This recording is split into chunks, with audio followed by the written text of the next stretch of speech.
Rocky, तुझे पता है आज हमारे स्कूल में एक नए इंग्लिश टीचर आई है। हाँ, सुना है कि वो इंग्लिश टीचर बहुत ही गुस्से वाले हैं और पढ़ाई ना आने पर वो सबको बहुत पीटता है। हाँ, तो क्या हुआ, हम भी तो पढ़ने में किसी अल्बर्ट आइंस्टाइन से कम नहीं है। अरे रॉकी, तुझे इंग्लिश का ई भी ठीक से आता है क्या? साले कमीने, तू क्या बोला? मुझे इंग्लिश का ई ठीक से नहीं आता है। अब सुन मेरे इंग्लिश। हाँ हाँ ठीक है, सुना। आई एम द मतलब मैं is the very very brilliant student and तू आर द मतलब तू are the very very mother चोद फादर चोद बहन चोद टाइप के स्टूडेंट।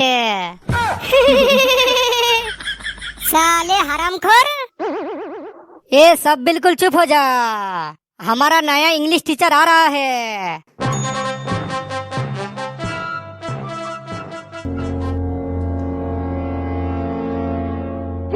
Good morning sir. हाँ हाँ, गुड मॉर्निंग गुड मॉर्निंग। अब तुम सब बैठ जाओ। बच्चों, तुम सबको तो जरूर पता है मैं आज से तुम्हारा नया इंग्लिश टीचर हूँ। हाँ सर। लेकिन मुझे ये नहीं पता कि तुम सबको इंग्लिश कितने अच्छा आता है। अरे सर, हम तो इंग्लिश में शेर है शेर। हाँ सर, हम इंग्लिश में शेर है शेर। अबे चूतिए, तुम दोनों क्या पागल हो? साले शेर के हाथों से हमें पिटवाना चाहता है। आर यू नॉनसेंस, इडियट कहीं का। बेटा, जब तुम कह रहा हो कि तुम इंग्लिश में शेर हो तब तुम ही उठो। हाँ सर, बोलिए। What is your name? Oh yeah. Oh yeah, ये कैसा नाम है? What the fuck baby. साले, तू क्या कह रहा बे? Sir, I am talking with you in my beautiful English. अबे नालायक, तू क्या कह रहा है? मैं तो बस इंग्लिश में पूछा तेरा नाम क्या है। ओ या। सर, तो आप मेरे नाम पूछ रहे थे? हाँ बे चुतिए। Sir, my name is Rocky, मतलब रॉकी द बॉस। हे तातारी तारी ना तारी तारी तारी तारी तू। मादरचोद, मेरे साथ एक और बदतमीजी की ना तो अभी तेरा घर फोड़ दूंगा। साले कमीने, अब बिल्कुल चुपचाप बैठ। ए, अब तू उठ। Now tell me something about cow. Hey, now tell me something about cow. Sir, मुझे कुछ समझ नहीं आ रहा है। What is your cow and मैं क्या बोलूं हाउ? साले कमीने, तब तो बहुत बड़े बड़े बातें कर रहा था। हम इंग्लिश में शेर है शेर, और अब कुछ समझ नहीं आ रहा है। सर, मेरी एक प्रॉब्लम है। मैं इंग्लिश में सभी जवाब दे सकता हूँ, लेकिन अगर कोई मुझसे इंग्लिश में सवाल करता है तो मैं उसे समझ नहीं पाता।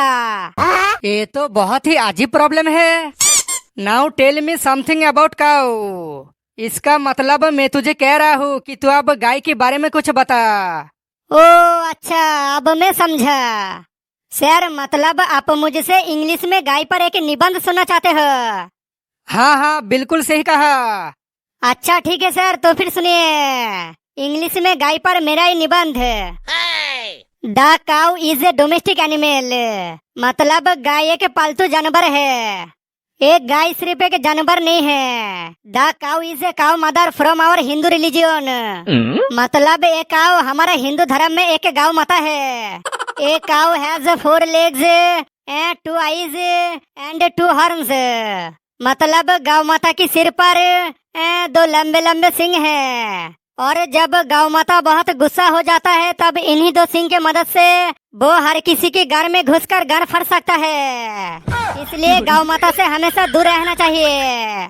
द गौ माता की होल बॉडी हेयर से, मतलब बालों से ढका होता है। एंड इस गौ माता की पिछवाड़े पर एक छोटी सी पूंछ रहती है, जिसके मदद से वो अपने गार को सबसे हिडन करके रखता है। द काउ मदर मतलब गौ माता हमें रोज 1 बाल्टी मिल्क देती है। I mean 1 बाल्टी दूध देती है, और यही दूध से हम सुबह चाय कॉफी बनाकर पीते हैं, उसके बाद ही हमारा पॉटी अच्छे से आता है। एडिशनली मतलब इसके अलावा द काउ मिल्क मतलब गौ माता की दूध से मिठाई की दुकानों में वेरियस डेलिशियस फूड आइटम्स बनता है। फॉर एग्जाम्पल मिठाई, दही, पनीर, छना और कई तरीके का स्वादिष्ट खाना are prepared from this cow's milk in sweet shops. When the cow gets hungry then they call us हम्बा हम्बा पापा। जब गौ माता हमें हम्बा हम्बा करके बुलाता है देन वी रियलाइज गौ माता की बहुत भूख लगी है। Then we let the grass and straw मतलब तब गौ माता को हम घास और भूसा खिलाता है। इनके अलावा cow mother eat our rice मतलब गौ माता हमारा प्लेट का भात भी चाट चाट कर खा लेता है। After eating the cow mother मतलब खाने के बाद गौ माता takes that food into its mouth and chews the cud. इसका मतलब गौ माता इस खाने को अपने मुंह में लेकर जुगाली करता है। And then we sit down मतलब तब हम सब बैठकर गौ माता की ये जुगाली देखकर वेरी वेरी हैप्पी हो जाता। आई मीन बहुत खुश हो जाता। Then finally after consuming everything सब कुछ खाने के बाद the cow mother is potting मतलब गौ माता जब हकता है तब उस गोबर से उपले बनाया जाता है और यही उपले हम चूल्ही में जलाकर खाना बनाता है sir. And then very funniest thing is गौ माता की मूत्र और गोबर in today many blind people wholeheartedly consume the cow मूत्र एंड गोबर मतलब आज बहुत सारे अंधभक्त लोग गौ माता की इस मूत्र और गोबर को ठूस ठूस के खाते हैं और पीते हैं। And they are always healthy I mean वो अंधभक्त लोग ये गोबर एंड गोमूत्र खाकर हमेशा स्वस्थ और तंदुरुस्त रहता है। सर आई होप मेरा ये इंग्लिश में गौ माता की निबंध आपको बहुत पसंद आया। Sir sir sir sir sir आपको क्या हुआ? ओ सर कुछ बोले ना। अरे जॉनी लगता है तेरे इंग्लिश में गौ माता की निबंध सुनकर सर पूरा बेहोश हो गया।